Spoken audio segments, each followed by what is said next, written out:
Hi hello friends, నేను మీ Vishnu village Vihari. ఈరోజు ఒక ఊరికైతే వెళ్తున్నాం. అది ఎక్కడ అనుకుంటున్నారు? మన పార్తిపురం మన్యం కొమరాడ మండలం తీలేస్ అనే గ్రామంకి అయితే వెళ్తున్నాం. అక్కడైతే రోడ్ సౌకర్యం అయితే లేదు. ఇప్పుడైతే షార్ట్ కట్ దారిని అయితే వెళ్తున్నాం.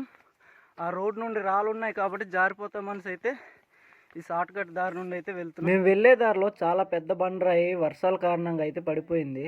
ఇంత భయంకరమైన రోడ్ని నేను ఎక్కడ చూడలేదు. చాలా సంవత్సరాల తర్వాత అయితే ఈ ఊరికైతే వెళ్తున్నాను. దారిలో ఇద్దరు అబ్బాయిలు కనిపించారు. ఈ రోడ్డు గురించి అడిగేసరికి ఎన్ని ప్రభుత్వాలు మారుతున్నా ఏ ఉపయోగం లేదంటున్నారు. మీరేమనుకోకపోతే మా ఊరు కోసం ఒక వీడియో తీయని అనేసి అయితే అన్నారు.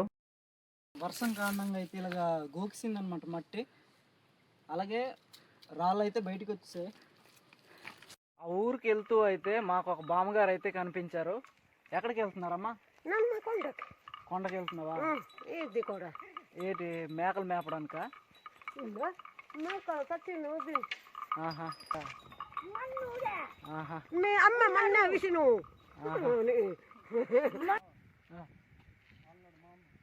అవునవును.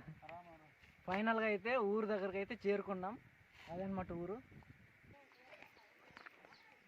ఇప్పుడైతే మా చిన్నాన్న ఇంటి దగ్గరికి అయితే వెళ్తున్నాం. మా చిన్న అయితే ఏదో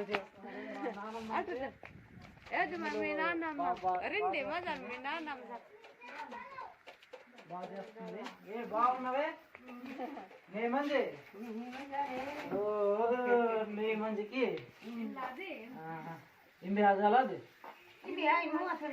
రవిదాస్ ఇంబి ఆజా. ఇదైతే మా నాన్న వాళ్ళు అక్క, మా నాన్న వాళ్ళ అక్క. లే అత్త చూపించే.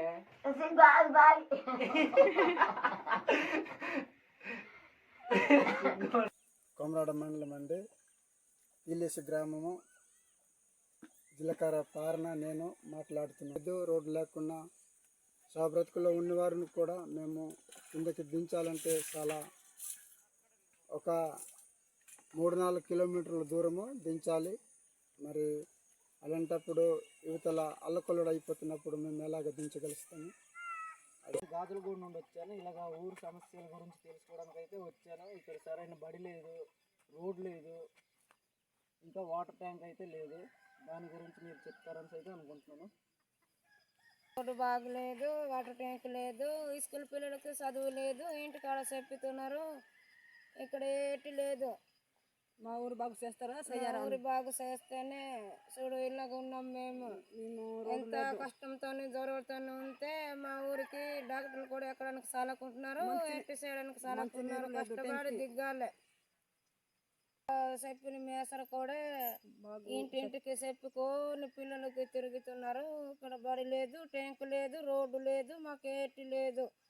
జ్వరాలతో బాధలతో మనుషులను కష్టపడి దిగ్గాలే, ఎక్కాలే. ఇక్కడ రోడ్డు లేనప్పటికి సస్తే ఇంటికాడ చేస్తే మళ్ళీ మాకెవరు తీసుకెళ్ళాడు. అంటే మీరు అప్పట్లో స్కూల్ కట్టించారు కదా, అది ఎలాగైంది? అయితే పూర్తయిందా లేదా? వాళ్ళ పిల్లల కోసం అనమాట. వాళ్ళు సొంతంగా వాళ్ళ డబ్బులు ఎత్తుకొని స్కూల్ అనేది నిర్మించుకున్నారు. బిడ్డలు తీసుకొని మీరే సొంతంగా కట్టించుకున్నారు అనమాట స్కూల్. స్కూల్ చేస్తామని తయారైనాము. అయితే ఇక్కడ అవుళ్ళు అన్ని చేయలేదు. చాలా దారుణాలు ఈ ఊర్లో వాళ్ళైతే ఎదుర్కొంటున్నారు. ప్రభుత్వం స్పందిస్తుందని అయితే నేను అనుకుంటున్నాను.